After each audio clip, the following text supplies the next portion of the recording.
بسم اللہ الرحمن الرحیم۔ السلام علیکم۔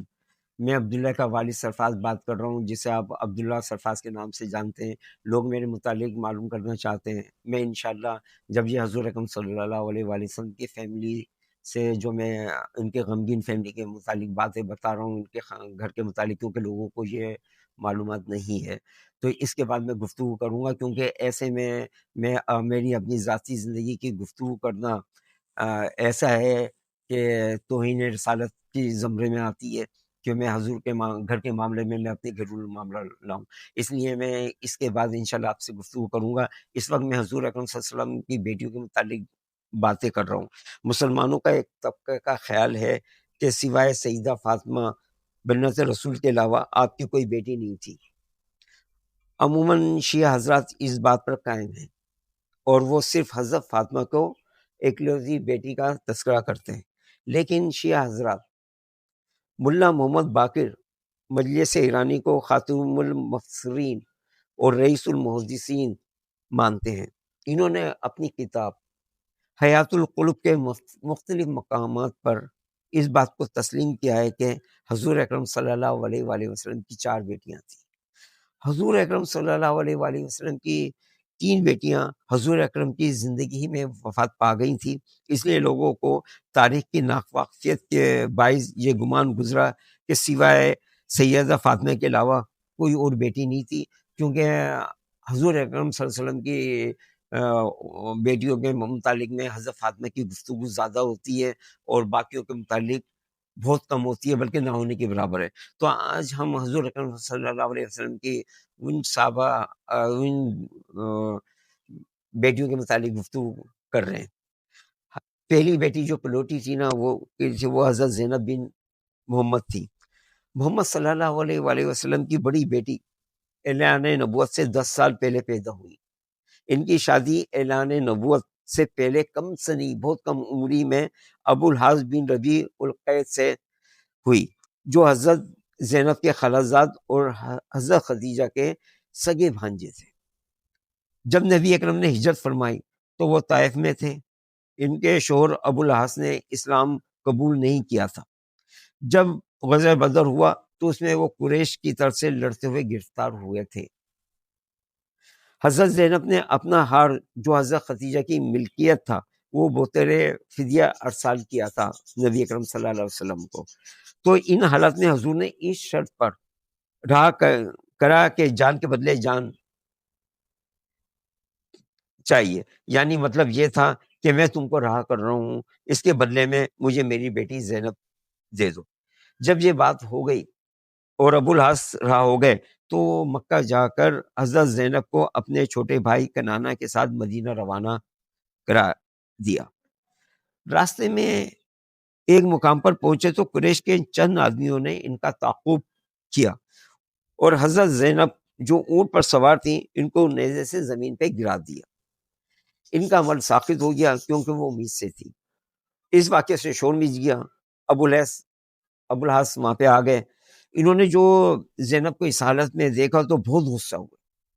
ان حالات میں ابو سفیان جو قریش کا سردار تھا اور اس وقت اس نے اسلام قبول نہیں کیا تھا، وہ حضور اکرم صلی اللہ علیہ وسلم کا دشمن تھا اور مسلمانوں کا بھی۔ اس نے موقع کی نزاکت دیکھتے ہوئے مشورہ دیا اور کہا کہ تم محمد کی بیٹی کو ہمارے قبضے سے نکال کر کیسے لے جا سکتے ہو، ہمارے ناک کے نیچے سے؟ یہ کبھی ہو ہی نہیں سکتا۔ اس نے بہت لڑائی جھگڑا کرا، مگر پھر خاموشی سے ابو الحاص کے کان میں کہا جب یہ شور ہنگامہ کم ہو جائے تو چوری اور چپکے سے لے جانا، اس سے ہماری عزت بھی رہ جائے گی اور تمہارا وعدہ بھی پورا ہو جائے گا۔ اس کے بعد زینب کو لے کر حضرت ابو الحاص گھر آ گئے۔ چند روز بعد رات کے وقت روانہ ہوئے۔ حضور اکرم نے زید بن حارثہ کو پہلے بھیج دیا تھا۔ کنانہ نے حضرت زینب کو ان کے حوالے کیا اور حضرت زینب کو لے کر مدینہ لے گئے۔ ابو الحاص کا جن کا نام لقیط بھی تھا، ابو الحاص 6 ہجری میں دوبارہ گرفتار ہو گئے۔ حضرت زینب کی سفارش پر دوبارہ رہائی ملی۔ ابو الحاص 7 ہجری میں اسلام قبول کیا اور مدینے میں ہجرت کری. مدینہ آئے تو حضرت زینب سے ان کی دوبارہ شادی ہوئی، جن کا نکاح حضور اکرم صلی اللہ علیہ وآلہ وسلم نے پڑھایا تھا. حضرت زینب کا وصال 8 ہجری کو مدینہ منورہ میں ہوا. حضرت ام ایمن، حضرت سوزہ، حضرت ام سلمہ اور ام عطیہ نے غسل دیا. رسول اکرم صلی اللہ علیہ وآلہ وسلم نے نماز جنازہ ان کی پڑھائی. حضرت ابو العاص کے متعلق بہت کم لوگوں کو علم ہے کہ حضرت ابو العاص کے سلب سے سیدہ زینب سے 2 اولاد پیدا ہوئی تھی. ایک فرزند ارجمی جس کا نام علی تھا، اور دوسرا بیٹی جو نیک اختر جن کا نام حضرت امامہ تھا. بیٹے علی کے بارے میں ایک روایت یہ ہے کہ انہوں نے سن بلوغ کو پہنچ کر اپنے والد ہی کی زندگی میں انتقال ہو گیا. اور دوسری روایت میں ہے کہ آپ کے بیٹے علی جنگ جرموز تک زندہ رہے، اور اس جنگ میں انہوں نے شہادت پائی.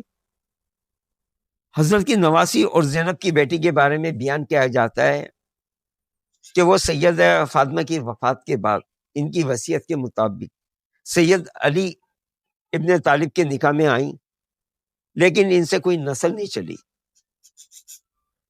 یہ تھی حضور اکرم صلی اللہ علیہ وسلم کی بیٹی کی غمگین واقعہ. بہت بڑے واقعہ ہیں، مگر میں نے مختصر آپ کو بتایا. بعد میں جو واقعات ہوتے رہیں گے، جو ہوتا رہے گا، جو باتیں نکلتی رہے گی، ہم جس کے متعلق میں آپ کو بتاتا رہوں گا.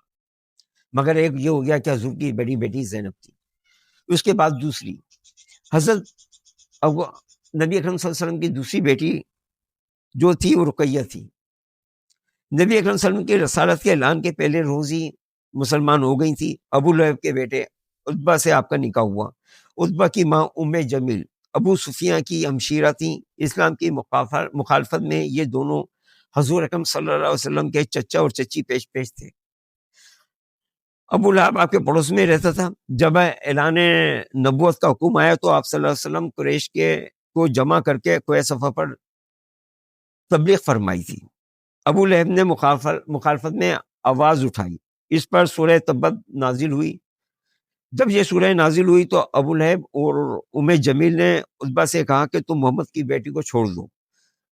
اور دوسری بیٹی کلثوم عطیہ بن ابو لہب سے بیائی گئیں. دونوں بہنوں کو ایک ہی دن میں طلاق دے دی گئی. طلاق کا واقعہ اس وقت پیش آیا جب چچا اور چچی اپنے بھتیجے محمد صلی اللہ علیہ وسلم کے درمیان کشیدگی بڑھ گئی، اور اس غصے کے اندر کہ حضور اکرم صلی اللہ علیہ وسلم نے ہمارے مذہب کی توہین کر رہے ہیں، تو اس کا بدلہ لینے کے لیے ان کی بیٹی کو طلاق دے دی گئی. اس کے بعد حضرت رقیہ کا رشتہ حضرت عثمان سے ہوا. حضرت رقیہ کا حضرت عثمان کے ساتھ ہجرت حبشہ کا سفر پیش آیا. حضرت رقیہ نے 8 سال حبشہ میں قیام فرمایا. ان میں ایک بچہ ساقط ہوا. حضرت خدیجہ کا وصال ہوا. وہ ان دنوں حبشہ میں تھی. جب ان کی عمر 18 سال تھی تو ان کے ہاں ایک لڑکا پیدا ہوا. تو حضور اکرم صلی اللہ علیہ وسلم نے ان کا نام عبداللہ رکھا. 12 ہجری میں حضرت رقیہ واپس مکہ آ گئی تھی. حضرت عثمان اکیلے ہجرت نبوی سے پہلے مدینہ آ گئے تھے. حضرت رقیہ حضرت محمد صلی اللہ علیہ وسلم کی ہجرت کے بعد مدینہ پہنچی. اس حساب سے حضرت رقیہ وہ صاحبزادی ہیں جنہوں نے 2 بار ہجرت کری. 2 ہجری کو خسرہ نکل آیا. 12 رمضان کو حضور اکرم صلی اللہ علیہ وسلم کو غزوہ بدر کے لیے روانہ ہوئے تو حضرت عثمان کو حضرت رقیہ کی تیماردارہ کے لیے گھر چھوڑ کر چلے گئے اور فرمایا تمہیں ہر اس شخص کے برابر ثواب اور حصہ ملے گا جو بدر میں شریک ہوئے. تو یہ جو ہے حضرت رقیہ کو دانے نکل لے آئے اور خسرہ نکل آئے جن میں ان کا وصال ہوا. تو جس وقت حضرت رقیہ کا انتقال ہوا وہ غزوہ بدر میں اس زمانے میں جنگ لڑی گئی.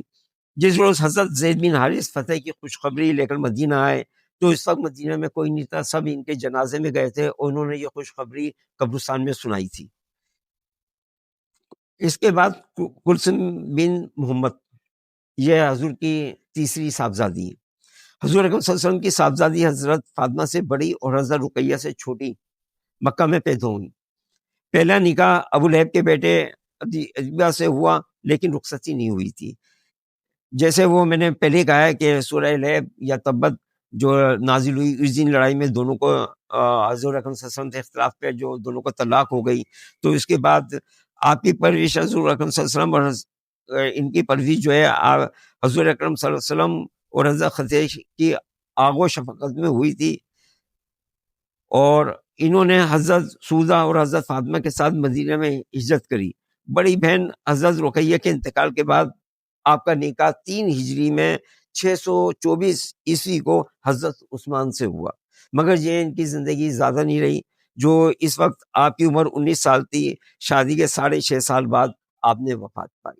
انا للہ و انا الیہ راجعون۔ یہ تھا غمگین واقعہ جو حضور کی بیٹی کو ہوئے۔ اب ان واقعات کو اگر آپ دیکھیں، جن وصال ہوا اور جن کی حضور نے نماز جنازہ پڑھائی، تو کس کیفیت میں گزری ہوگی۔ ہمارے تو ایک آدھ بچہ گیا ہے، وہاں ان کے تو پورے خاندان یہ گئے۔ ابھی تو میں 3 کے متعلق حضرت زید بن حارث، حضرت خدیجہ اور حضرت فاطمہ کے علاوہ بتاؤں گا، پھر ان کے یہ گھر کے فیملی کے متعلق یہ بات میری مکمل ہو جائے گی انشاءاللہ۔